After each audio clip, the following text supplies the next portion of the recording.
Question number 7 देखते हैं 10.1 में। देखो 10.1 में क्वेश्चन नंबर 7 कराने से पहले मैं फिर से वही बात बोलूंगा, एक नोट लिख लो, है ना। होता क्या है, देखो अलग अलग अभी ना हमने चैप्टर स्टार्ट करा है, इसलिए अलग अलग तरह के नोट आ रहे हैं बार बार, है ना। तो क्या जा रहा है, छोटे छोटे नोट है और उनके बेस पर छोटे छोटे क्वेश्चन हैं। ठीक है, देखो अब अगला नोट कितना आसान है। नोट के अंदर है ना, फिर से मैं तुम्हें स्लोप का एक नया फॉर्मूला बताने वाला हूं। अभी तुम्हें पता नहीं है स्लोप के कितने सारे फॉर्मूले, स्लोप के कई सारे फॉर्मूले, है ना। अभी तो मैंने लिखवाया था y2 माइनस y1 अपॉन में x2 माइनस x1, ये स्लोप का फॉर्मूला बताया था। उम्मीद है तुम्हें याद होना चाहिए। ठीक है, अब मैं एक और फॉर्मूला लिखवा रहा हूं।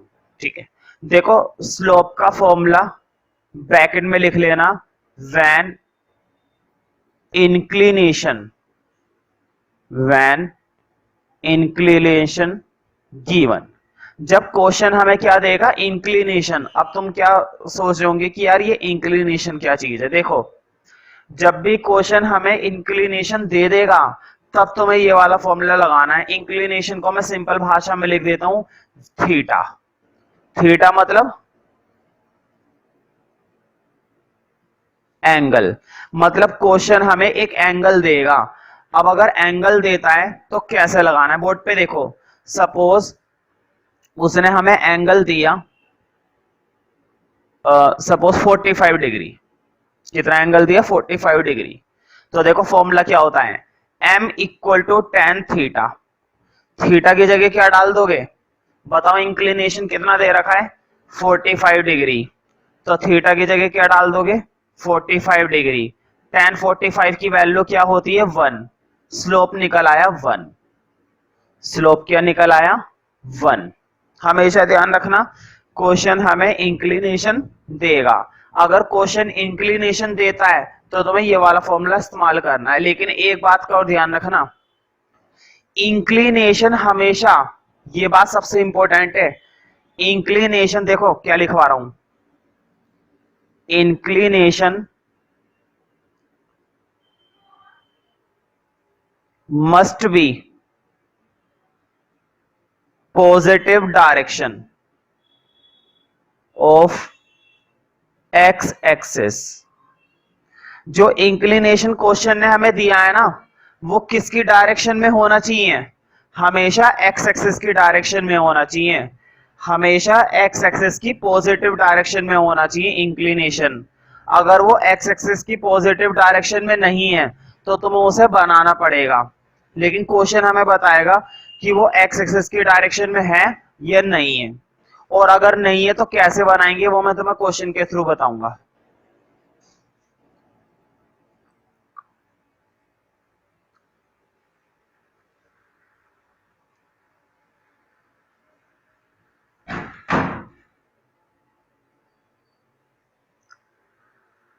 देखो जैसे कि question number 7, find the slope of a line. देखो स्लोप निकालना है, वैसे भी हम काम तो इसी के लिए कर रहे हैं। विच मेक्स एन एंगल 30 डिग्री। देखो बिल्कुल ठीक, इंक्लिनेशन हमें बता दिया, मैंने पहले बताया था इंक्लिनेशन मतलब एंगल। एंगल कितने डिग्री का बताया, 30 डिग्री का। मुझे बताओ, मैंने तुम्हें बताया था जब भी क्वेश्चन हमें कोई एंगल देता है, एंगल का मतलब क्या दे रखा है, इंक्लिनेशन दे रखा है। हम स्लोप का कौन सा फॉर्मूला इस्तेमाल करेंगे, इंक्लिनेशन वाला, जो अभी अभी बताया था। लेकिन ये इंक्लिनेशन मतलब कि ये एंगल जरूर किसकी डायरेक्शन में होना चाहिए, एक्स एक्सिस की पॉजिटिव डायरेक्शन में। देखते हैं क्या है या नहीं। देखो which makes an angle 30 degree with positive direction of y axis. ये बात गलत कर दी भाई। पॉजिटिव डायरेक्शन तो चलो ठीक है, लेकिन किसकी, कौन से एक्सिस के लिए दिया है, वाई एक्सिस के लिए। मुझे बताओ कि हम वाई एक्सिस के लिए काम करते हैं या एक्स एक्सिस के लिए काम करते हैं। अभी अभी मैंने फॉर्मूले में लिखवाया था ना कि हमारा इंक्लिनेशन किसकी डायरेक्शन में होना चाहिए, एक्स एक्सिस, ना कि वाई एक्सिस। अब क्वेश्चन ये है कि ये जो इंक्लिनेशन है ना, ये वाई एक्सिस की डायरेक्शन में, लेकिन हमें चाहिए एक्स एक्सिस की। अब मेरी एक बात का हमेशा ध्यान रखना, अगर क्वेश्चन हमें एक्स एक्सिस की डायरेक्शन में दे देता तब तो मैं सीधा ये ले लेता। लेकिन जब भी क्वेश्चन क्या बोलेगा, वाई एक्सिस, जब भी क्वेश्चन क्या बोलेगा वाई एक्सिस, तो तुम्हें क्या करना है, तुम्हें उसमें 90 ऐड करके बनाना है। ध्यान से सुनो फिर से बात, जब भी क्वेश्चन अगर एक्स एक्सिस की पॉजिटिव डायरेक्शन के लिए बोलता है तब तो कोई दिक्कत ही नहीं है, तब तो तुम 30 डिग्री सीधे ही उठा लो, tan के फॉर्मूले में डाल दो, स्लोप के फॉर्मूले में, है ना। लेकिन अगर वो कह देता है वाई एक्सिस की पॉजिटिव डायरेक्शन में, तो तुम्हें वाई एक्सिस से एक्स एक्सिस में कन्वर्ट करना है, तो तुम्हें कितने ऐड कर देने हैं, हमेशा 90, हमेशा कितने डिग्री का एंगल ऐड कर देना है, 90 डिग्री का एंगल। तुम कहोगे 90 का ही क्यों, तो देखो इसके पीछे लॉजिक क्या है, फॉर्मूला कैसे बना, उसको छोड़ो, ये मुद्दे की बात नहीं है कि 90 क्यों ऐड करते हैं, वो ग्राफ की बात है। एंगल बनाना पड़ेगा, ग्राफ बनाना पड़ेगा, लाइन बनानी पड़ेगी, तब जाके समझ में आएगा। लेकिन इतनी सारी थ्योरी का और इतनी सारी चीजों का कोई फायदा नहीं है। मुद्दे की बात ये कि वाई एक्सिस से एक्स एक्सिस में कन्वर्ट करने के लिए कितने ऐड करने पड़ेंगे, 90। अब ये तुम्हारा एक्स एक्सिस की डायरेक्शन में, अब तुम फॉर्मूला लगाने के लिए तैयार हो। देखो क्या होता है भाई, m equal to ten theta. बताओ कौन सा थीटा डालूंगा, ऊपर वाला या नीचे वाला। सीधी बात है, वो तो वाई एक्सिस का था, उसको भूल जाओ। और सीधी बात है, अगर वो ही डालना था तो मैं इसका क्या कर रहा हूं, है ना, ये डालना पड़ेगा। देखो टेन थीटा, थीटा की जगह डाल दिया 120, समझ में आ रहा है ना। अब बना दो फॉर्मूला। मुझे बताओ tan 120 की वैल्यू, तुम्हें याद होगा ट्रिग्नोमेट्री वाले चैप्टर में ऐसे क्वेश्चन तो हमने खूब करे थे। मैं इसको किससे तोड़वाता था, 180 से, है ना। 120 को हमेशा किससे स्प्लिट करवाता हूं, 180 से। कर दो 180 माइनस, क्या माइनस करोगे 120 आ जाए, 60। समझ रहे हो ना भाई। तुम्हें याद है ना कितने सारे क्वेश्चन करे थे हमने ट्रिग्नोमेट्री में, tan 150, tan 180, tan 540, tan 300, sin 300, है ना। सबको मैं किससे तोड़वाता था भाई, 180 से तोड़वाता था। और तुम्हें ये बात याद होनी चाहिए। अब तुम्हें ये फॉर्मूला बनाना आता है, tan का tan आ गया, 60 का 60 आ गया, क्योंकि सेकंड क्वाड्रेंट है तो नेगेटिव भी आएगा। हाँ, अगर तुम्हें tan 180 माइनस थीटा के फॉर्मूला बनाना नहीं आ रहा है तो कोई दिक्कत नहीं, मुझसे अलग से पूछ सकते हो क्लास में। लेकिन मैं चैप्टर 10 के बीच में मैं तुम्हें वो चीज तो नहीं बता सकता भाई, कि जो मैंने ट्रिग्नोमेट्री में बताई थी। अगर तुम जानना चाहते हो तो मुझसे इस चीज को क्लास में अलग से पूछ लेना, मैं दोबारा से बता दूंगा। और तुम्हें मालूम ही है इसके दुनिया भर के क्वेश्चन है मेरे पास सॉल्व करने वाले। अगर तुम ज्यादा ही जानना चाहते हो तो 20-25 क्वेश्चन की वीडियो देख लो, समझ में आ जाएगा। लेकिन मैं चैप्टर 10 के बीच में इस चीज को नहीं समझा सकता दोबारा से, है ना। इस पार्ट पे अगर दिक्कत हो रही है तो मुझसे पूछ लेना। बाकी हाँ, स्लोप वाले पार्ट पे बिल्कुल दिक्कत नहीं होगी। हाँ, tan 60 की वैल्यू डाल दो, एंड में क्या होती है भाई, -√3। समझ रहे हो ना। ये फॉर्मूला कैसे बनता है, ये चीज अगर दिक्कत हो रही है, देखो इस फॉर्मूले से ये कैसे बना, कोई दिक्कत नहीं। अगर भूल गए हो कोई बात नहीं, तो मुझसे पूछ सकते हो। लेकिन 10th चैप्टर के बीचों बीच में ये चीज दोबारा से एक्सप्लेन नहीं करवा सकता हूं, वो तो मुझसे अलग से पूछ लेना ना। इस वीडियो के अंदर इतना कुछ एक्सप्लेन करवाना थोड़ा मुश्किल काम है ना। नहीं तो अलग से पूछना चाहते हो तब मैं बता दूंगा।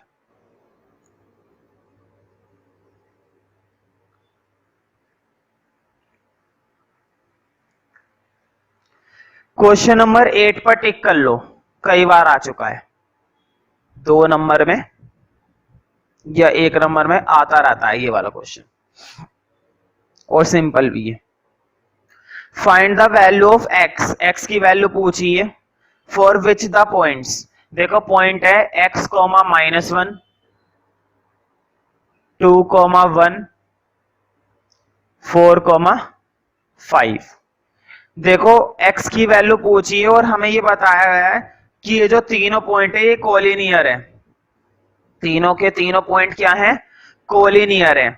अब देखो कोलिनियर का मतलब पहले मैं बता देता हूं, हालांकि क्वेश्चन पे कोई फर्क नहीं पड़ने वाला मतलब का, लेकिन मैं फिर भी बता रहा हूं।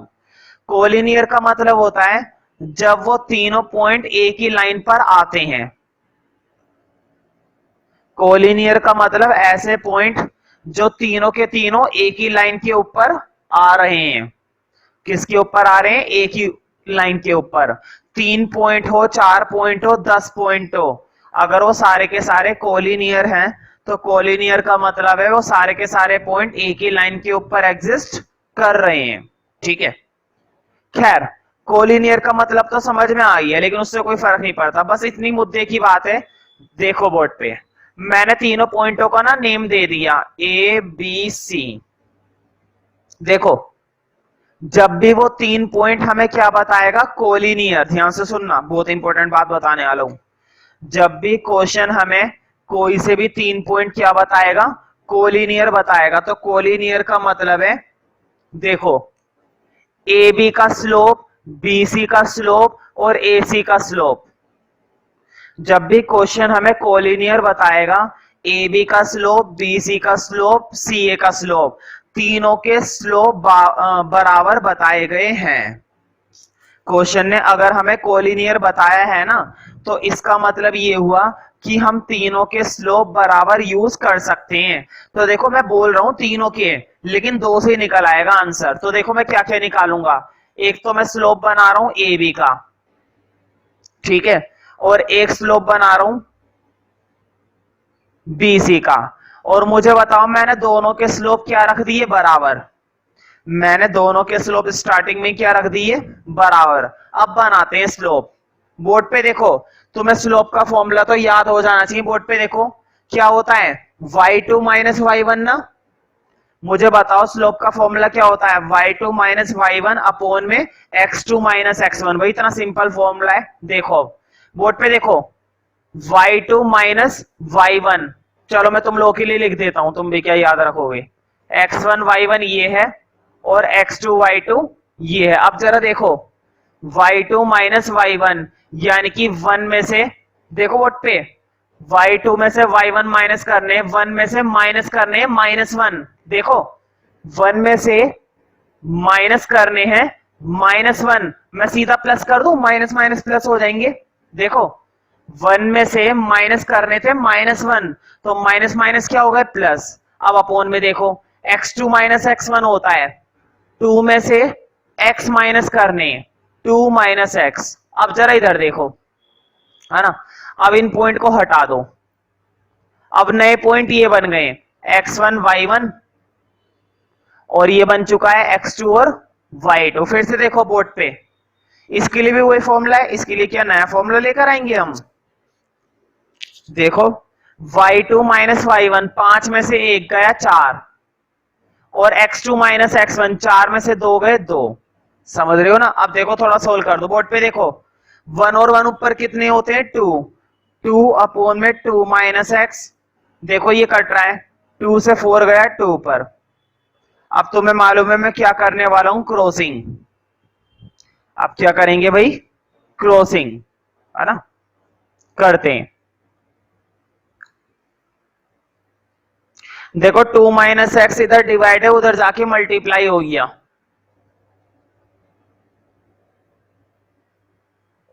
दो की 2 से करी 4, 2 की x से करी -2x।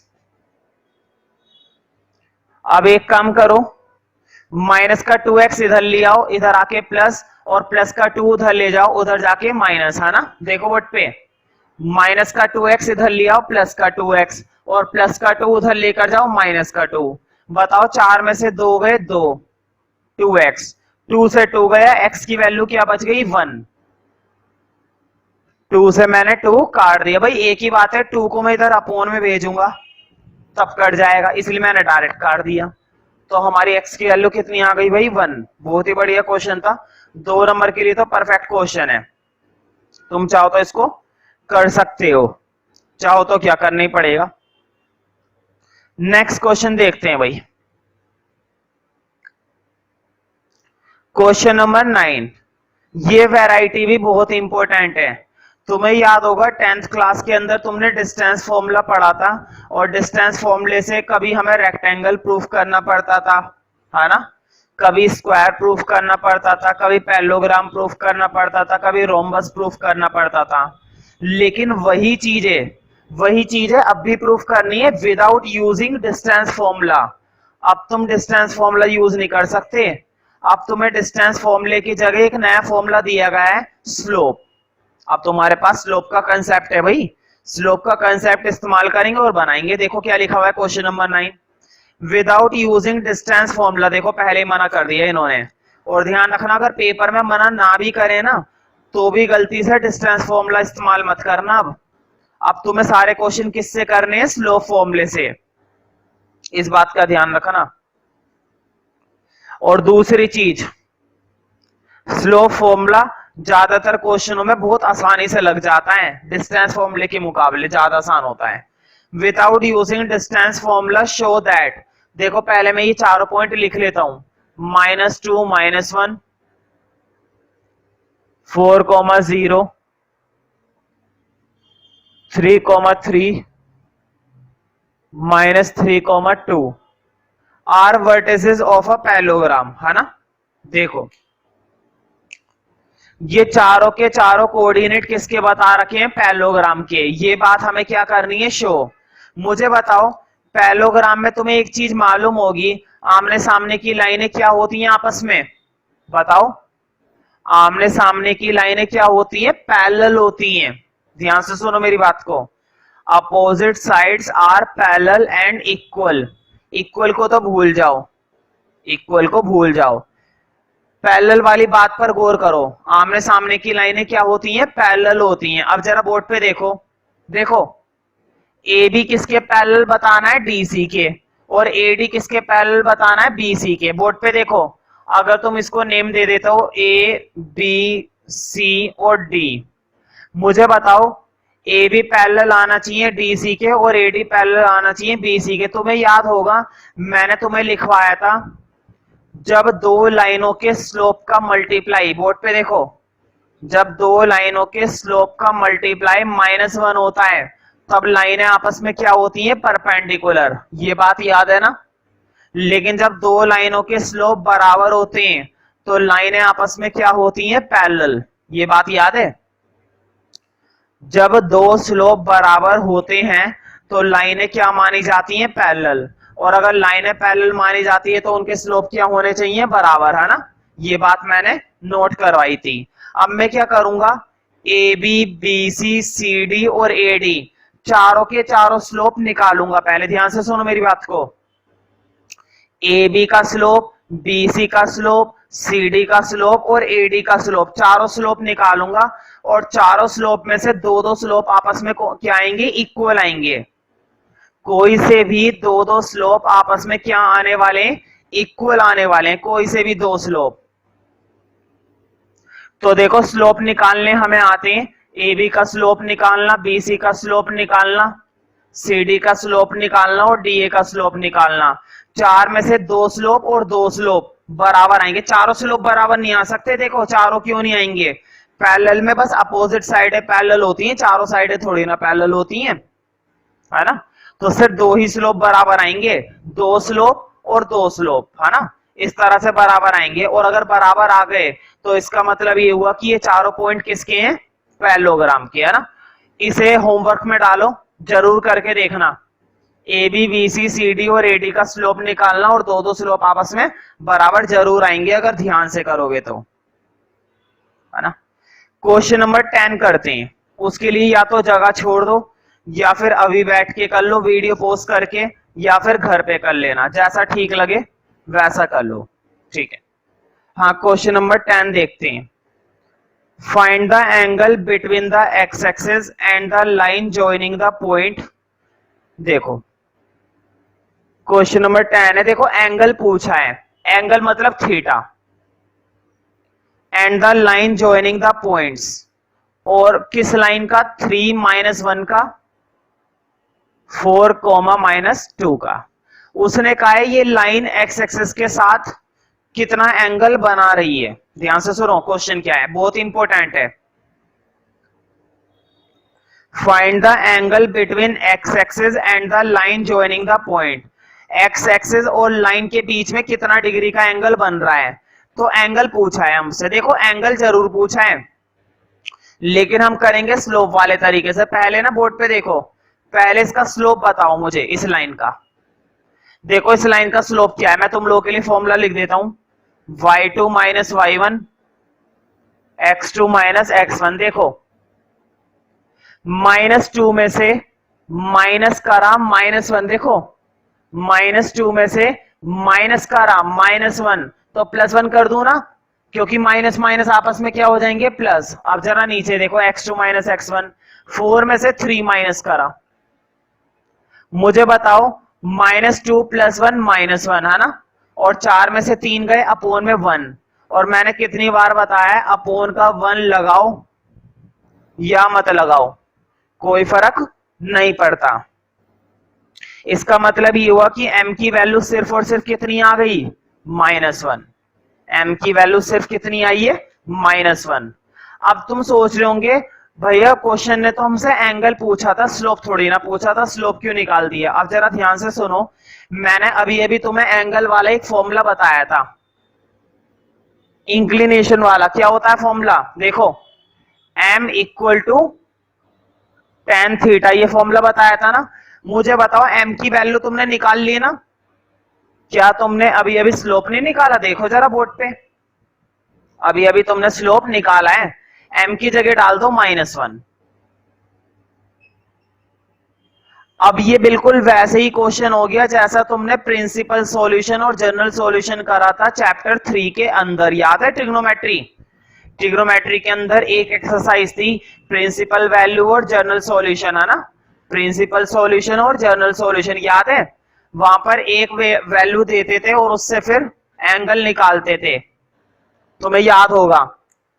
वहां पे तो कई सारे क्वेश्चन थे, साइन की वैल्यू देते थे, कोस की वैल्यू देते थे, और हम थीटा की वैल्यू निकालते थे। ये बिल्कुल उसी तरह से, देखो मैं तुम्हें कुछ चीजें याद दिला देता हूं। मैं प्रॉपर तरीके से तो चैप्टर 2 में चैप्टर 3 याद दिलाने वाला हूं नहीं, क्योंकि अगर मैं चैप्टर 10 के अंदर चैप्टर 3 पढ़ाने लग गया तो फिर तो हो गया काम।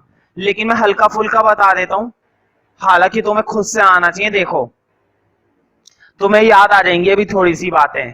देखो tan की वैल्यू लेनी है नेगेटिव, याद है ना, नेगेटिव कहां कहां पर बनता है tan का, एक तो tan का नेगेटिव यहां पर बनता है सेकंड क्वाड्रेंट पर, और tan का नेगेटिव कहां पर बनता है, यहां पर बनता है। लेकिन हम चैप्टर 10 के अंदर है तो एक ही वैल्यू काफी है, सेकंड क्वाड्रेंट वाली वैल्यू ले रहा हूं। देखो सेकंड क्वाड्रेंट का मतलब क्या है, मुझे बताओ थीटा की वैल्यू जो मैं लूंगा, चलो मैं सीधा लेकर दिखाता हूं।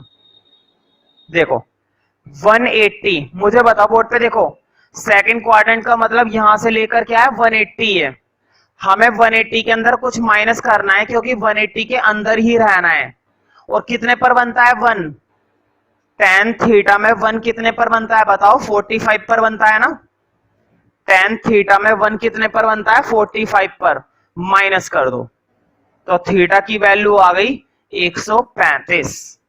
देखो बोर्ड पे, इससे ये कैसे निकला है मुझे मालूम है, मैंने बहुत ही रफली बताया है, और मैंने जानबूझकर रफली बताया। देखो चैप्टर 10 के अंदर मैं चैप्टर 3 का कुछ भी नहीं बता सकता जानबूझकर, क्योंकि ये चीजें मैंने खूब करा दी। लेकिन फिर भी कोई दिक्कत हो रही है ना, तो मुझे एक बार बोलो, मैं तुम लोगों को 3.3 या 3.4 एक्सरसाइज दोबारा से दिखा सकता हूं, तो मैं सारी प्रिंसिपल वैल्यू याद आ जाएंगी, फिर से सारी की सारी याद आ जाएंगी कि कैसे बनाते थे, ठीक है। इसलिए बिल्कुल भी परेशान मत हो, स्लोप का कंसेप्ट सीखो। ये चीज कैसे बन रही है मुझसे क्लास में पूछ लेना कि इससे थीटा 135 कैसे निकाल लिया ना, और मैं भी क्या करूंगा, मैं भी तुम्हें दिखा दूंगा एक दो क्वेश्चन, एक क्वेश्चन दिखाने की देर है बस, एक क्वेश्चन से ही तुम्हें सारी बातें याद आ जाएंगी, है ना। इसलिए इस ट्रिग्नोमेट्री वाले पार्ट से परेशान मत हो, ये जो बीच बीच में आ रहा है ध्यान रखना। चैप्टर 10 में क्या ज्यादातर ट्रिग्नोमेट्री का पार्ट आता रहेगा बीच बीच में, इसलिए उससे परेशान मत हो। लेकिन अगर फिर भी पूछना चाहते हो तो क्लास में पूछ लेना, मेरे पास बतेरी वीडियो है। एक क्वेश्चन दिखाने की देर है बस, एक क्वेश्चन से ही तुम्हें सारी टर्म्स याद आ जाएंगी। हाँ नेक्स्ट क्वेश्चन देखते हैं भाई, क्वेश्चन नंबर 11, टिक कर लो क्वेश्चन नंबर 11 पर। अब तक कई बार ये क्वेश्चन तुम्हारा 4 मार्क्स में आया हुआ है, तो ध्यान से करोगे तो तुम्हें ये क्वेश्चन बहुत ही अच्छे से समझ में आएगा, और अगर नहीं करोगे तो बिल्कुल भी अच्छे से समझ में नहीं आएगा, सीधी सी बात है भाई, ठीक है। हाँ क्वेश्चन नंबर 11 कराने से पहले मैं तुम्हें एक छोटा सा नोट लिखवाऊंगा, है ना। मुद्दे की बात ये कि ये फॉर्मूला लगाया कब जाता है, अब जो मैं लिखवाने वाला हूं, ये फॉर्मूला लगाया कब जाता है। देखो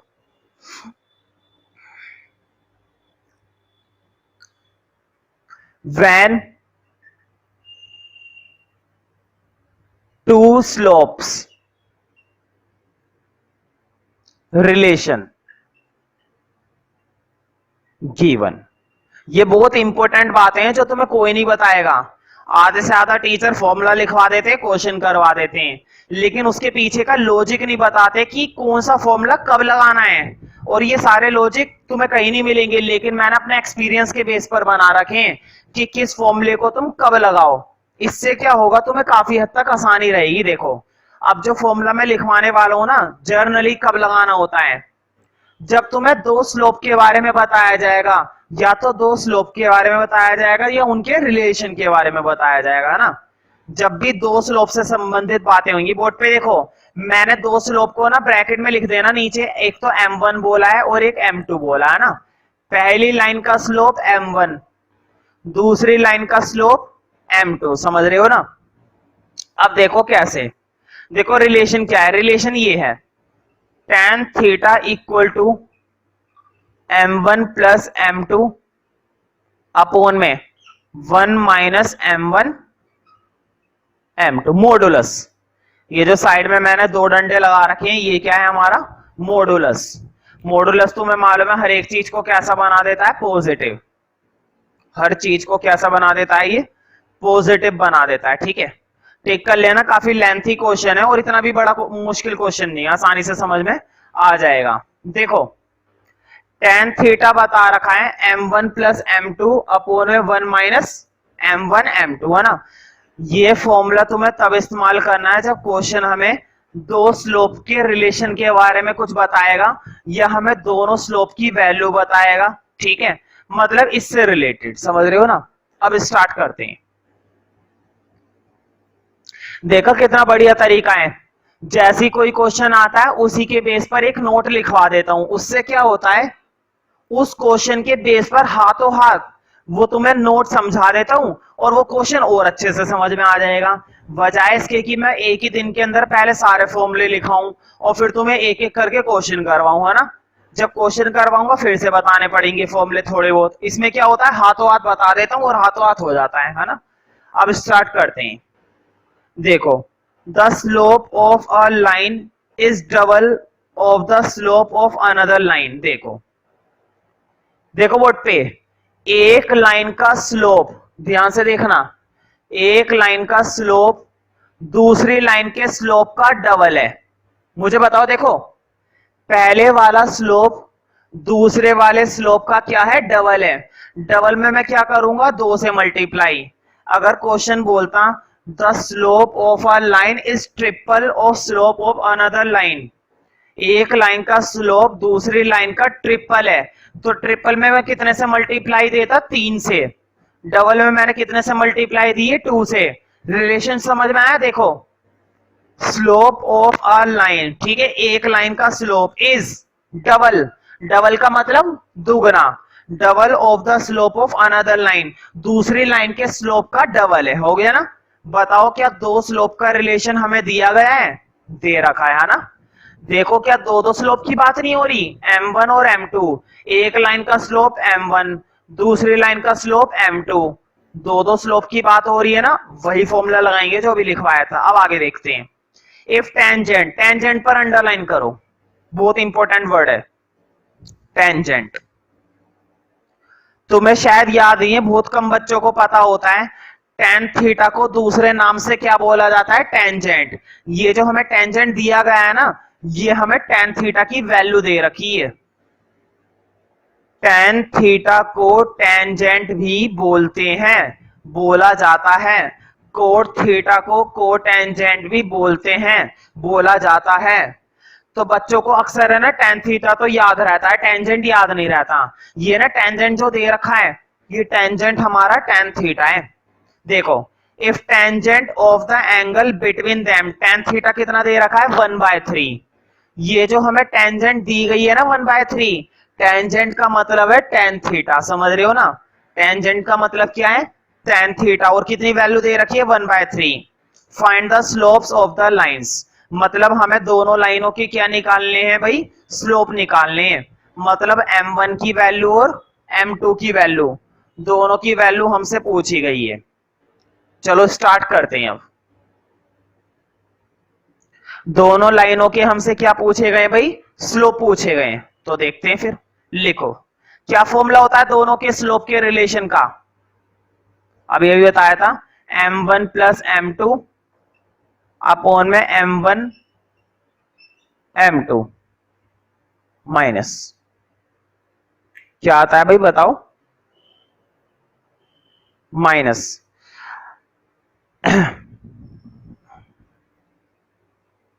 देखो एक छोटी सी गलती हो गई फॉर्मूले में। अभी जो मैंने नोट के अंदर फॉर्मूला लिखवाया था ना, अभी जो मैंने नोट के अंदर फॉर्मूला लिखवाया, पहले तो उस नोट को खोलो।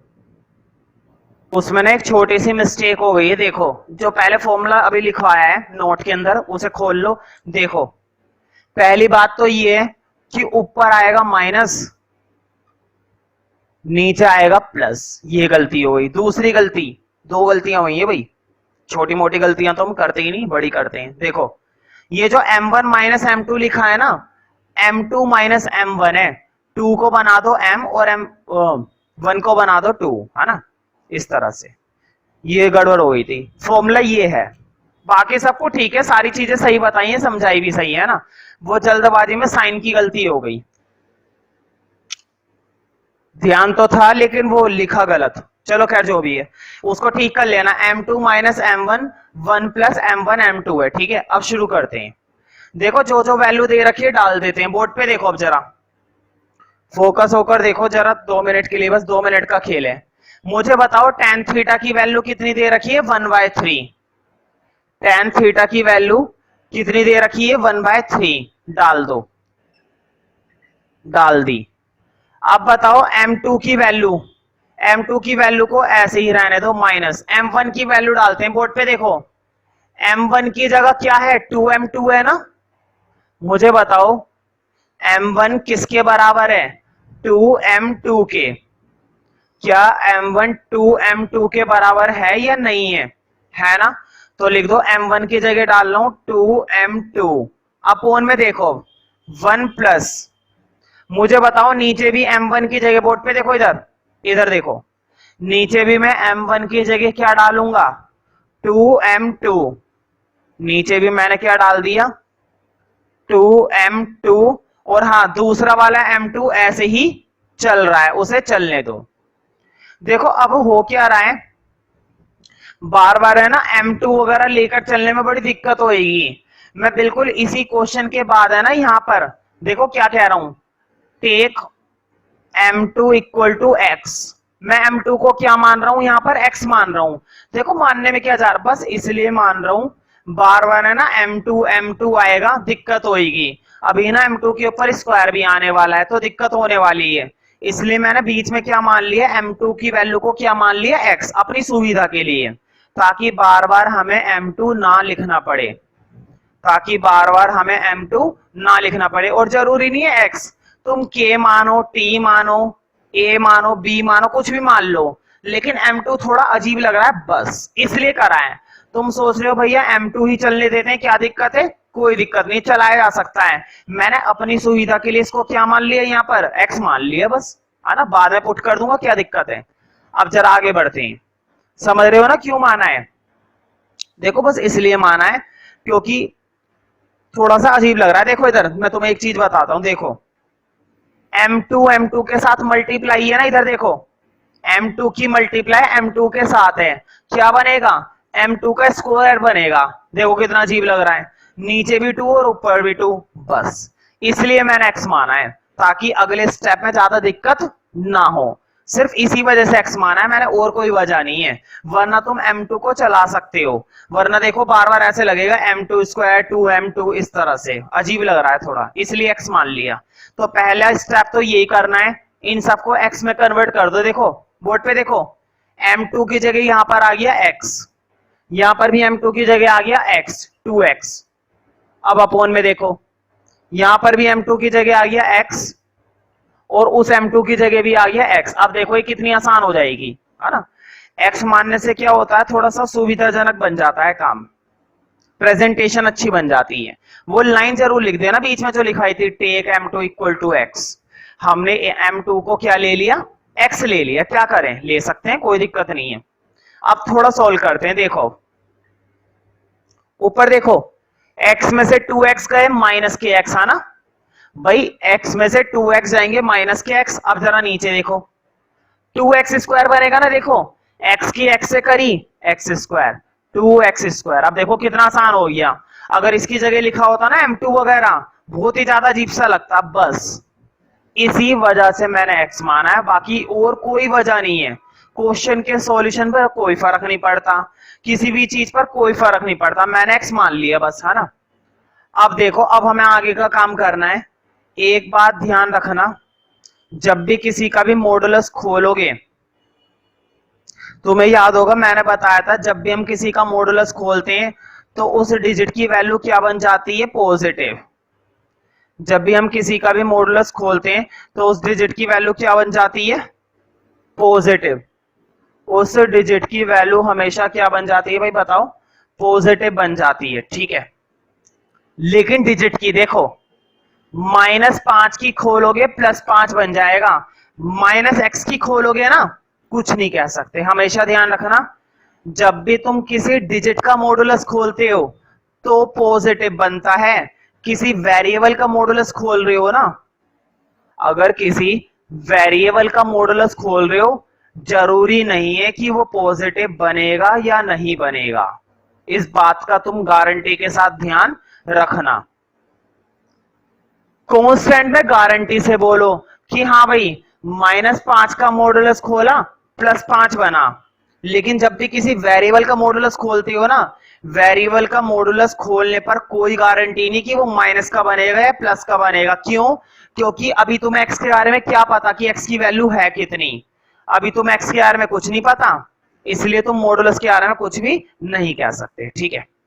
अब देखो, तो दो ही बातें होती हैं, या तो नेगेटिव बनेगा या पॉजिटिव बनेगा। इतनी बात तो कंफर्म है ना।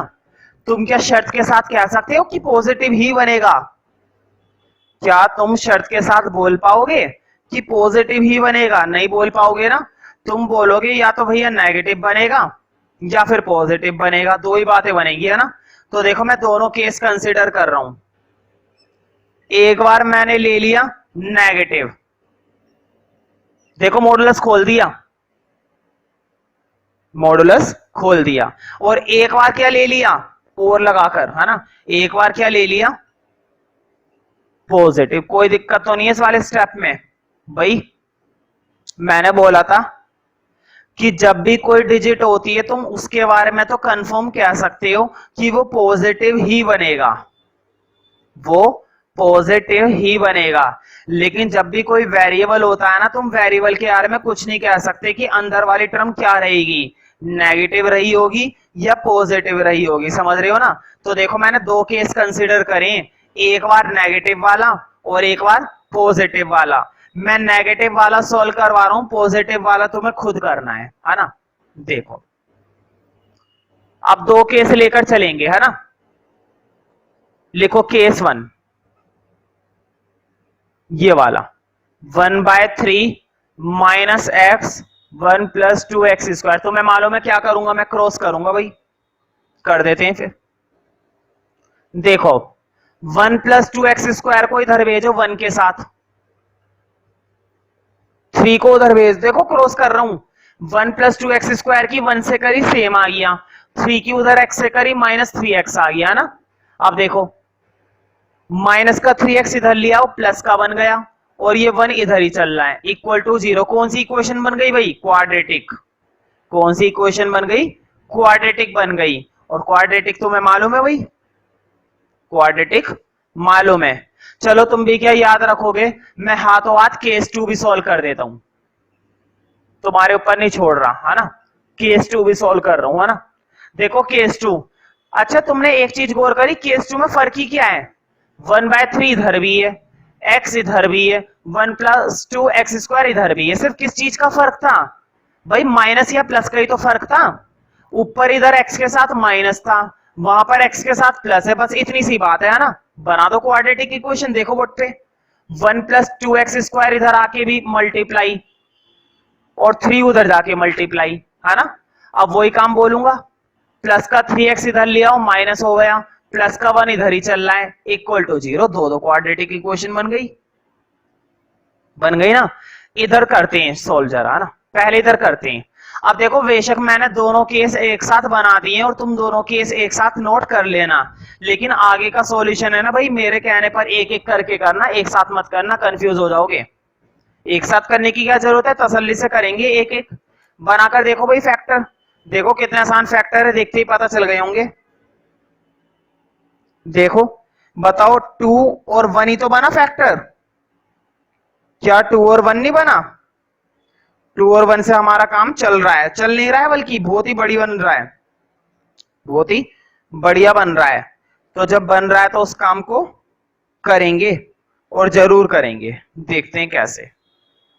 देखो मैं इधर सोल्व करवा रहा हूं। देखो 2 इंटू 1 ये फैक्टर बन गए क्वाड्रेटिक के।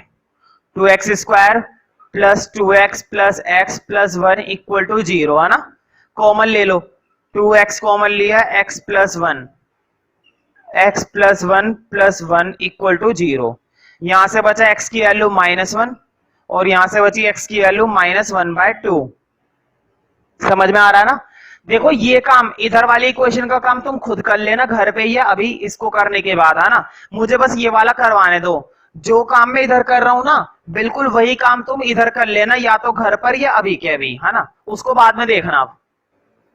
अब पहले मैं यही केस पूरा सोल्व करवाऊंगा। देखो बताओ x की वैल्यू कितनी कितनी आ गई, एक तो आ गई -1 और एक आ गई -1/2, दो तो आ गई ना। तुम सोच रहे होंगे मुझे बताओ मैंने x क्या माना था, बताओ x की वैल्यू यही तो थी m2, मतलब m2 आ गया -1 और x की m2 आ गया -1/2। मुझे बताओ याद है तुम्हें सॉल्यूशन करते करते मैंने बीच में m2 को ही तो माना था x। बताओ बीच में सॉल्यूशन कर रहे थे हम और सॉल्यूशन करते करते इसी को ही तो माना था, m2 की वैल्यू को -1। याद है या नहीं? याद है ना। देख लो चाहे सॉल्यूशन के बीच में जब मैंने एक लाइन लिखी थी, take m2 equal to x, है ना। अगर तुमने इसकी वैल्यू को ही तो माना था m2, वो तुमने डाल दी वैल्यू, समझ रहे हो ना। x की वैल्यू क्या मानी थी, m2 मानी थी, है ना। अब हाथों हाथ m1 भी निकाल लो। मुझे बताओ m1 क्या था, 2m2 था ना भाई, याद है। देखो स्टार्टिंग में बिल्कुल m1 किसके बराबर था, 2m2 था। m2 की वैल्यू डाल दो -2, पहला स्लोप निकल आया -2, दूसरा स्लोप आ गया -1। अब जरा इधर देखो, फिर से देखो वही फॉर्मूला लगाऊंगा, 2m2। देखो इस बार m2 की वैल्यू क्या डालोगे, ये वाली -1/2, 2 से 2 गया -1 आ गया, पहला स्लोप आ गया -1, दूसरा स्लोप था -1/2। मुझे बताओ यहां पर टोटल कितने स्लोप निकल आए, 4। यहां पर टोटल कितने स्लोप निकल आए, 4। बताओ क्या यही काम बिल्कुल सेम टू सेम यहां पर भी तो कर सकते हो। देखो यहां पर भी x की कितनी वैल्यू आएंगी, 2। x की 2 वैल्यू मतलब 2 स्लोप, और उन दोनों के आधार पर m1 और m1 निकाल लेना। कर लोगे ना। यहाँ का काम मैं चेक कर सकता हूँ क्लास में कभी भी, इसलिए तो मैं जरूर करना चाहिए। और इतना मुश्किल नहीं है, आराम से हो जाएगा। क्वाड्रेटिक इक्वेशन को स्लोप सॉल्व करना और फिर तसल्ली से वहां से भी 2 स्लोप निकालना और उन दोनों स्लोप को स्टार्टिंग की इक्वेशन में डाल देना, आंसर आ जाएगा। ठीक है, नेक्स्ट क्वेश्चन देखते हैं, करना जरूर भाई क्योंकि इंपॉर्टेंट है।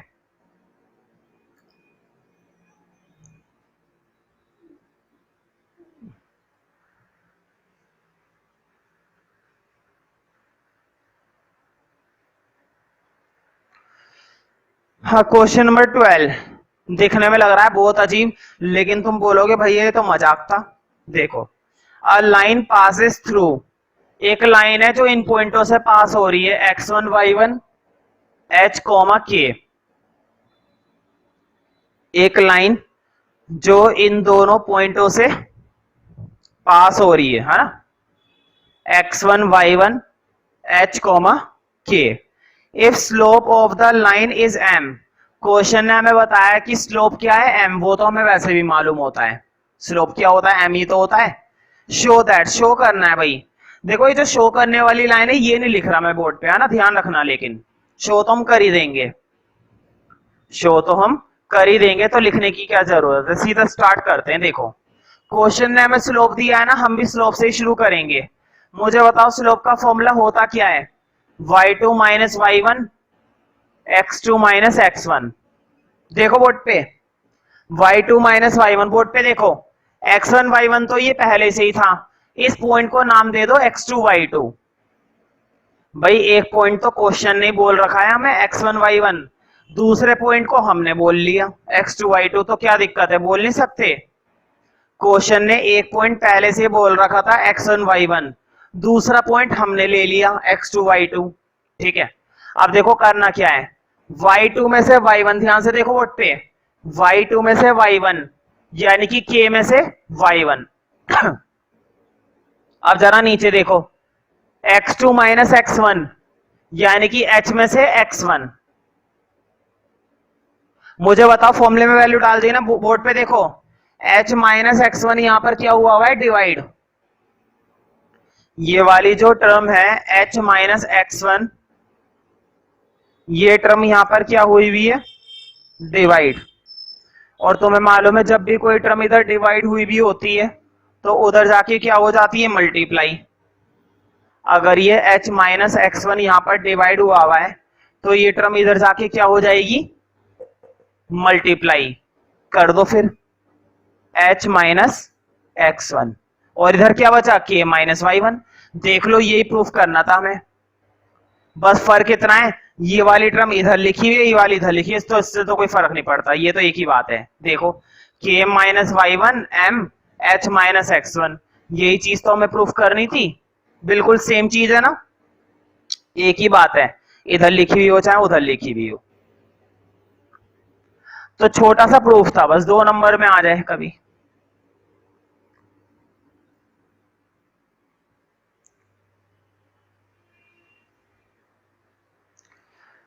नेक्स्ट क्वेश्चन देखते हैं भाई, क्वेश्चन नंबर 13। देखो if 3 points lie on a line, underline कर लो इस वर्ड पर, लाई ऑन अ लाइन। ये तीनों पॉइंट है ना एक ही लाइन के ऊपर आ रहे हैं। देखो क्या लिखा हुआ है, if 3 point h, 0 a, b, 0, k lie on a line, ये तीनों पॉइंट एक ही लाइन के ऊपर लाई कर रहे हैं। लाई का मतलब होता है एग्जिस्ट करना, ये तीनों के तीनों पॉइंट एक ही लाइन पर आ रहे हैं, लाई ऑन अ लाइन, ठीक है। और तुम्हें मालूम है जब तीनों पॉइंट एक ही लाइन के ऊपर आते हैं तो वो पॉइंट कैसे कहलाते हैं, कोलिनियर। याद है अभी अभी हमने इस एक्सरसाइज में क्वेश्चंस करे थे, कोलिनियर का बीच में आया था, मैंने बताया था अगर तीनों पॉइंट किसी एक ही लाइन पर आते हैं, अगर तीनों पॉइंट किसी एक ही लाइन के ऊपर एग्जिस्ट करते हैं तो उन तीनों पॉइंटों को हम क्या बोलते हैं, कोलिनियर। उन तीनों पॉइंटों को क्या बोला जाता है भाई, कोलिनियर।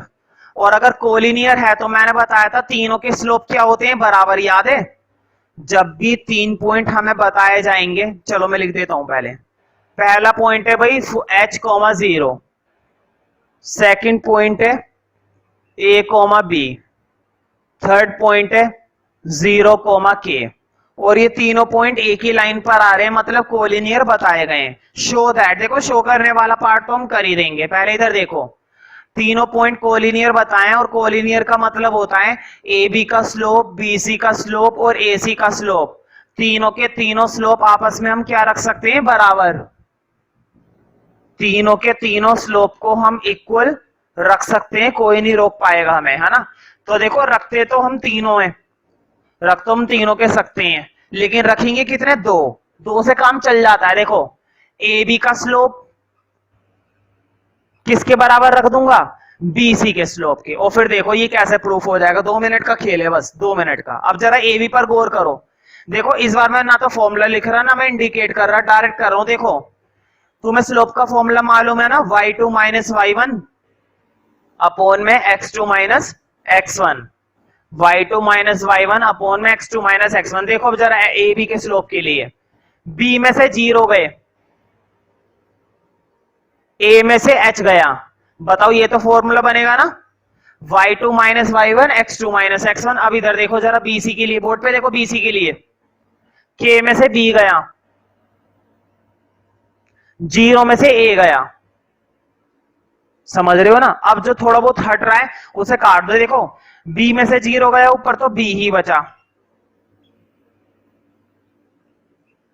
नीचे 0 में से -a गया, -a ही बचा, -a ही बचा। अब तुम्हें मालूम है क्या करूंगा मैं, कर दो फिर क्रॉस, इनकी आपस में क्रॉसिंग कर दो। देखो क्रॉसिंग करने वाला हूं। देखो a की b से करी -ab, समझ रहे हो ना भाई। a की मल्टीप्लाई किससे कर दी, b से, है ना। अब a माइनस h की k माइनस b से करी, a माइनस h की k माइनस b से मल्टीप्लाई दे दी। अब देखो कितनी आसानी से सोल्व होएगा। पहले तो इसको ऐसे रहने दो -ab, इसका तो कुछ नहीं हो सकता। इधर सोल्व करेंगे। देखो वर्ड पे सिंपल मल्टीप्लाई करनी है बस। देखो a की k से करी a की b से करी -ab। अब जरा इधर देखो, -h की k से करी -hk, -h की -b से करी माइनस माइनस तो हो गए प्लस, और h की b से करी hb, h की b से करी hb। अब तुम्हें एक टर्म कटती हुई दिखाई दे रही होगी। मैंने तुम्हें बताया था जब इक्वल टू के इस साइड और इक्वल टू के उस साइड बिल्कुल सेम टर्म होती है, साइन भी सेम होता है, तो वो टर्म बहुत आसानी से कट सकती है। देखो जरा इक्वल टू के इस साइड -ab लिखा हुआ है और इक्वल टू के इस साइड भी -ab लिखा हुआ है। क्या दोनों तरफ ab माइनस का नहीं है, काटो। ऐसा हम काट सकते हैं। लिखो ab से तो ab कट गया, इधर से बचा 0, यहां से बचा ak, यहां से बचा hk और यहां से बचा hb। क्या क्या बच गया भाई, ak, hk और हाँ, तो देखो ak माइनस hk और hb। एक काम करना है इसमें से, हमेशा ध्यान रखना, ये जो माइनस वाली टर्म है ना, माइनस वाली टर्म को इधर ले आओ। बताओ माइनस का hk इधर आके क्या हो जाएगा, प्लस का hk। इधर क्या बचा ak, उधर क्या बचा hb। मुझे बताओ तुमने दोनों में से, इन तीनों टर्म में से माइनस वाले hk को इधर भेज दिया।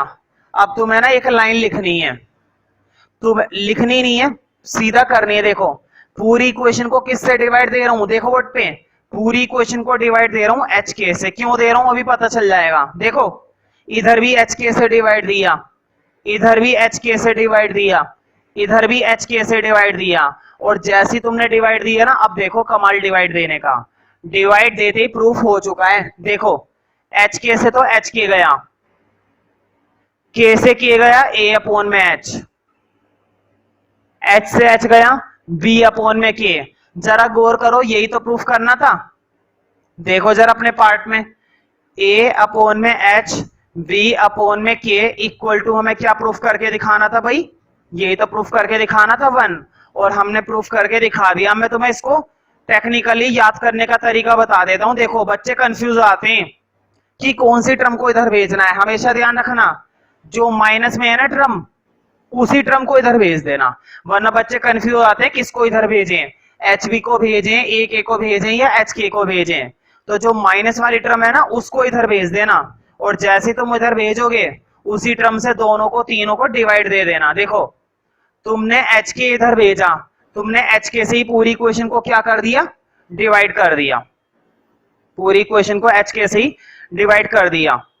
क्वेश्चन नंबर 14 पर लगा दो भाई बेमतलब में क्रॉस, कोई फायदा नहीं है, यूजलेस क्वेश्चन, 1 नंबर का बेकार का क्वेश्चन है, कोई फायदा नहीं है।